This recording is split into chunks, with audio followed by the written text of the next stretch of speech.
Bienvenue à la une de Event Actu de ce lundi. Au sommaire, la Côte d'Ivoire. Le chef de l'État ivoirien Alassane Ouattara a entrepris du 27 au 30 septembre dernier une visite d'État de 4 jours dans les régions du Lot-d'Ivoire, du Go, du Haut-Sassandra, en pays BT. Au chapitre de la présidentielle d'octobre 2015, les candidats à la présidentielle au nombre de 10 bénéficieront d'une subvention exceptionnelle de 100 millions de francs CFA, environ 150 000 euros. C'est la mesure prise en Conseil des ministres par le gouvernement ivoirien. De son côté, le président de la CNC, Charles Konan Banny, dénonce depuis Paris les conditions d'organisation du scrutin qu'il juge trop favorables à l'actuel chef de l'État. Justice, condamnation à 6 mois de prison ferme de Samba David, vice-président de la Coalition nationale pour le changement, principale coalition d'opposition en Côte d'Ivoire suite aux manifestations contre la candidature de Ouattara. Guinée, alors que la présidentielle est prévue pour le 11 octobre prochain, l'opposition guinéenne a réclamé jeudi un report du scrutin pour corriger les anomalies. Burkina, le président de la transition, M. Michel Kafando, est intervenu ce vendredi à la tribune de l'Assemblée générale des Nations unies. Le chef de l'État burkinabé a salué le soutien de la communauté internationale et le patriotisme de ses concitoyens. Nigeria, un double attentat vendredi nuit a fait 18 morts et une quarantaine de blessés. Dans le reste du monde, la Syrie au cœur des discussions entre la Russie, les États-Unis et la France. Pendant ce temps, l'aviation russe multiplie les raids sur la position de l'État islamique en Syrie. Mesdames et messieurs, bonjour. Nous ouvrons cette édition avec la Côte d'Ivoire. Le chef de l'État ivoirien Alassane Ouattara a entrepris une visite d'État du 27 au 30 septembre dernier. Une visite de 4 jours dans les régions du Lot-d'Ivoire, du Haut-Sassandra et du Go. Reportage, nos confrères de RTI. Au cours des dernières années, malheureusement, notre pays a traversé des moments très difficiles. Oui, des amis, des voisins, des communautés se sont affrontés.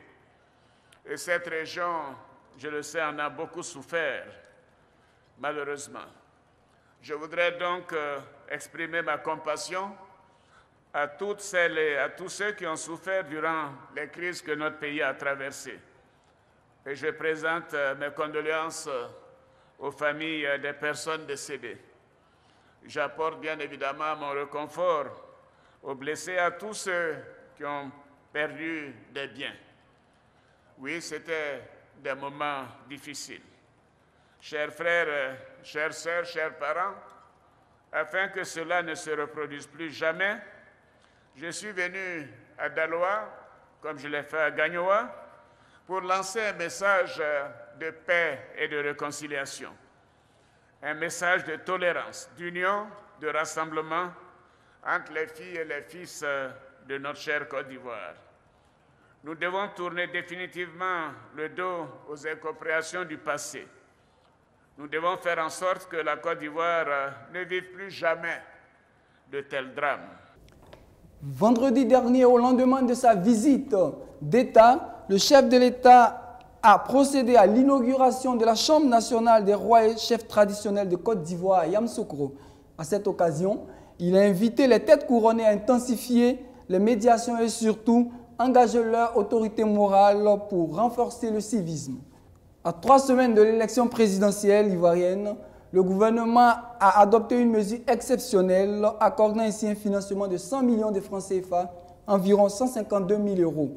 De son côté, l'ancien Premier ministre ivoirien Charles Konan Banny, par ailleurs président de la Coalition nationale pour le changement, dans un entretien accordé à plusieurs médias français, a dénoncé les conditions inéquitables de l'organisation du scrutin présidentiel.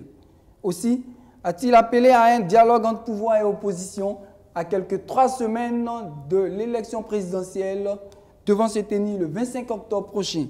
Mais vous avez décidé de vous porter candidat, contrairement à l'avis du président du parti, Henri Konan Bédié, qui lui appelle à soutenir Alassane Ouattara. Alors une première question sur cette manifestation que vous avez organisée ce lundi avec 4 autres leaders de l'opposition. Finalement, il y a eu environ 500 personnes dans la rue. Est-ce que pour vous, c'est un échec ? Écoutez, j'étais devant, je n'ai pas eu le regard dans le rétroviseur pour voir s'il n'y avait que 500 personnes, mais je pense honnêtement... Quelques centaines de personnes. Et pour vous, c'était une manifestation réussie? Non, il y en avait plus, mais enfin, on ne va pas faire la bataille des chiffres. Non, pas de bataille des chiffres, mais est-ce que vous avez l'impression que le mouvement n'a pas pris, qu'il n'y avait pas eu assez de monde? Le mouvement a pris. On aurait souhaité qu'il y ait plus de monde, mais le mouvement a pris. Pourquoi? D'abord, ça fait longtemps que de telles manifestations ne se font plus en Côte d'Ivoire. La Côte d'Ivoire est un pays traumatisé, les Ivoiriens ont peur, et donc ils ont peur d'aller se manifester, d'aller dans les rues. Donc c'est ça qui explique qu'il y a eu peu de personnes. Donc il y avait déjà cela. Nonobstant cela, ils sont sortis. Donc ils ont vaincu la peur. Alors, c'est important. À propos des revendications liées à cette manifestation, vous dénoncez les conditions inéquitables dans lesquelles ce scrutin est organisé. Oui, c'est la commission électorale qui vous pose problème, l'accès aux médias? Oui, il y a plusieurs choses. Cette marche a été organisée par 3 candidats issus de la Coalition nationale pour le changement, pour effectivement protester contre les conditions inéquitables, comme vous avez dit, qui ne permettent pas de penser que ces élections seront crédibles, alors que nous souhaitons qu'elles soient crédibles et apaisées. Et pour cela, nous avons demandé que le chef de l'État veuille recevoir l'opposition, pour que nous discutions de ces conditions-là et arriver à un consensus. Face à cette demande, nous n'avons reçu aucune réponse. Aucune réponse, et le chef de l'État a même dit qu'il n'a pas reçu la lettre, je l'ai écrite moi-même. Donc, maintenant, je pense qu'il a reçu et nous souhaitons qu'il nous reçoive. Il ne nous a pas laissé d'autres moyens que d'aller dans la rue et crier pour qu'il nous reçoive. J'espère qu'il a entendu et qu'il va nous recevoir pour que nous discutions des conditions pour que les élections soient apaisées. Justice. Samba David, vice-président de la Coalition nationale pour le changement et coordonnateur de la coalition des indigènes de Côte d'Ivoire, a été condamné le vendredi à 6 mois de prison ferme pour trouble à l'ordre public, discrédit sur une décision de justice, provocation à un attroupement armé, destruction volontaire d'objets. Son arrestation fait suite aux manifestations consécutives à la validation de la candidature du chef de l'État par le Conseil constitutionnel le 9 septembre dernier. Un mot d'économie. La Côte d'Ivoire empruntera 1,9 milliard de dollars pour financer son budget 2016. La Côte d'Ivoire cherche à mobiliser ainsi plus de 1000 milliards de francs CFA sur les marchés de la dette pour financer son budget, a annoncé le ministre ivoirien en charge du budget en marge du Conseil des ministres qui s'est tenu jeudi à Yamoussoukro. Le gouvernement a fixé le budget de l'État pour l'exercice 2016 à 5 813 milliards de francs CFA, un montant en hausse de 11% par rapport à 2015. Francs CFA, le ministre des Finances et des Comptes publics français Michel Sapin a accueilli une réunion à Bercy des ministres des Finances de la zone franc le vendredi 2 octobre dernier. Il a été question des principaux enjeux économiques et monétaires mondiaux et bilatéraux. Ethicphone est la première application de paiement mobile pour la diaspora africaine en France. Son initiateur, un jeune entrepreneur d'origine ivoirienne, Mohamed Diakité, était face à la presse le lundi 28 septembre dernier pour donner plus d'explications. Reportage de Event News. Quelle est la problématique? Il y a dans ce pays entre 3 et 5 millions de personnes qu'on va appeler diaspora africaine. Ces 5 millions de personnes ont transféré l'année dernière près de 16 milliards d'euros en Afrique, Afrique subsaharienne et Afrique du Nord. 45% de cet envoi a été envoyé de façon informelle. Ça, c'est la première problématique. La deuxième problématique, c'est que aujourd'hui, nous avons des solutions pour tous les problèmes rencontrés par ce groupe de population. En termes de téléphonie, tout va bien. En termes de transfert d'argent, tout va bien.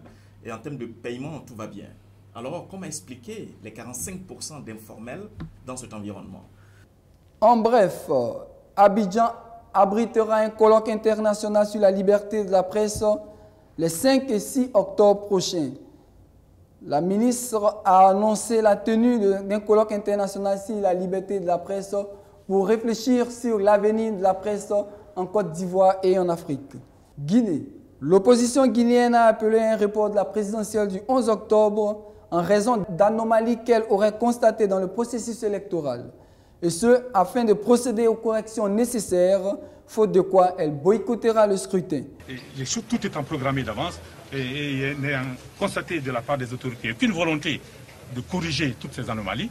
Seulement, évidemment, la participation de tous ces candidats non inscrits à ce scrutin serait parfaitement inutile. Ce serait sans intérêt et sans objet. À ce moment, donc, nous tirerons les conséquences qui s'imposent. Burkina, l'ancien allié de Blaise Compaoré et instigateur de la tentative de coup d'État de la mi-septembre, le général Gilbert Diendéré a été remis jeudi aux autorités de transition. Il avait trouvé refuge à la résidence du nonce apostolique quelques heures avant l'assaut des forces loyalistes sur le camp du RSP. D'autres personnalités en lien avéré ou supposé avec le putsch ont également été interpellées, notamment l'ancien ministre des Affaires étrangères sous Compaoré, le général Djibril Bassolé, le lieutenant-colonel Mamadou Bamba, qui avait lu le discours de prise de pouvoir par le RSP à la télévision publique, et le chef d'état-major particulier de la présidence du Burkina. De son côté, le président de transition, Michel Kafando, est intervenu ce vendredi à la tribune de l'Assemblée générale des Nations unies. Le chef de l'État burkinabé a salué le soutien de la communauté internationale et le patriotisme de son peuple après le putsch dont il a été victime. Extrait du discours de Michel Kafando à la tribune des Nations unies. Monsieur le Président, parce que la transition que je dirige est le fruit de l'insurrection populaire d'octobre 2014 pour dire non à l'arbitraire, au népotisme et à l'injustice d'un régime antidémocratique, je suis venu plaider pour la liberté et la démocratie.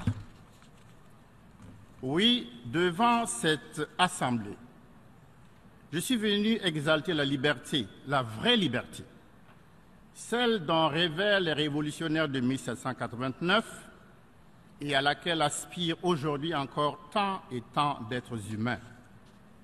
Je veux exalter la liberté tout court. Pour en avoir été privé récemment, j'en mesure désormais le prix.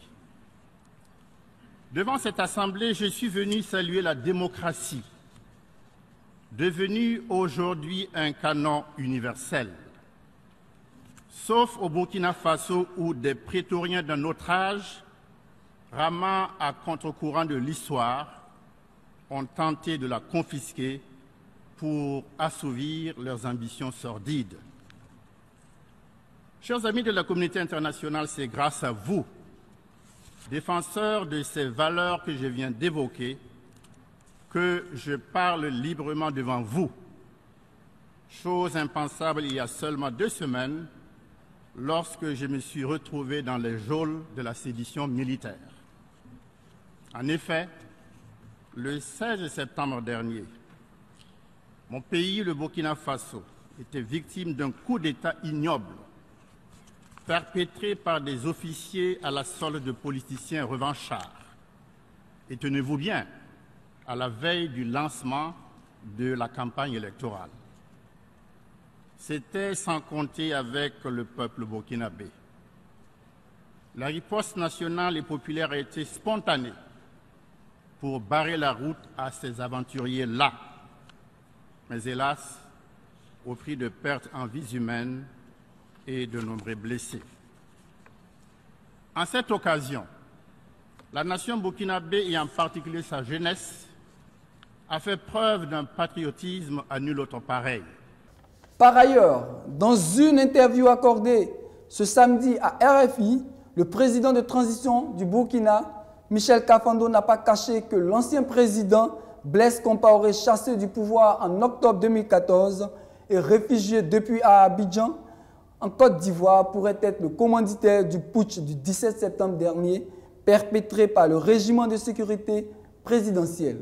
Le général Diendéré est un confident du président Blaise Compaoré, réfugié à Abidjan.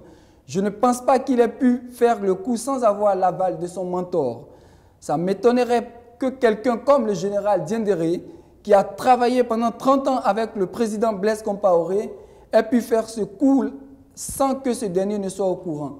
Nigeria, un double attentat suicide vendredi nuit a fait 18 morts et une quarantaine de blessés. Le Nigeria continue d'être la cible d'attaques terroristes. Au moins 18 personnes ont été tuées et 41 personnes blessés dans 2 attentats suicides qui ont frappé vendredi soir les faubourgs de la capitale nigérienne Abuja, ont annoncé samedi l'Agence nationale de gestion des urgences, NEMA, et la police nigériane. Les 2 explosions ont eu lieu vendredi vers 22h30 heure locale, près d'un poste de police dans le quartier de Kuje et à un arrêt d'autobus de celui de Nyanya, dans une zone déjà plusieurs fois ciblée par des attentats du groupe islamiste Boko Haram. Le Niger également n'a pas échappé à la furie de Boko Haram. Un attentat suicide perpétré ce dimanche à Difa, ville frontalière avec le Nigeria, a fait 10 morts, dont un militaire et les 4 porteurs de bombes. Vendredi, par ailleurs, le président français François Hollande a reçu en tête-à-tête le président russe Vladimir Poutine. Si officiellement la question de l'Ukraine était à l'ordre du jour, c'est la crise syrienne qui s'est finalement imposée. Les 2 chefs de l'État ont tenté de rapprocher leur position sur le règlement de la crise syrienne, suspendu au sort du président Bachar al-Assad, a indiqué une source diplomatique française. Sport, football. Sepp Blatter, le président de la FIFA, de nouveau dans la tourmente. Sponsor historique de la FIFA, Visa, Budweiser, Coca-Cola et McDonald's ont officiellement demandé la démission immédiate de Sepp Blatter. Le président de l'instant dirigeant du football mondial, empêtré dans un scandale de corruption, doit laisser sa place en février prochain, mais les puissantes firmes américaines souhaitent le voir partir dès que possible. Pour le respect du jeu, Coca-Cola demande à Sepp Blatter de quitter son poste immédiatement pour qu'un processus de réforme de gouvernance puisse avoir lieu. Chaque jour qui passe, l'image et la réputation de la FIFA sont salies. Peut-on notamment lire dans un communiqué. Coupe du monde de rugby. Le pays organisateur, l'Angleterre, éliminé par l'Australie sur le score sans appel de 33-13. Ligue des champions africaine.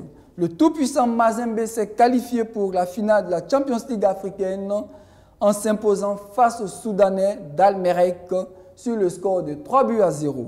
Les Corbeaux du tout-puissant Mazembe affronteront en finale l'USM Alger, qualifié aux dépens d'Al-Hilal samedi. Mesdames et messieurs, c'est ici que prend fin cette édition de ce jour. Mais retenez que les actualités d'aujourd'hui, c'est l'histoire de demain. Je vous remercie et que Dieu bénisse l'Afrique.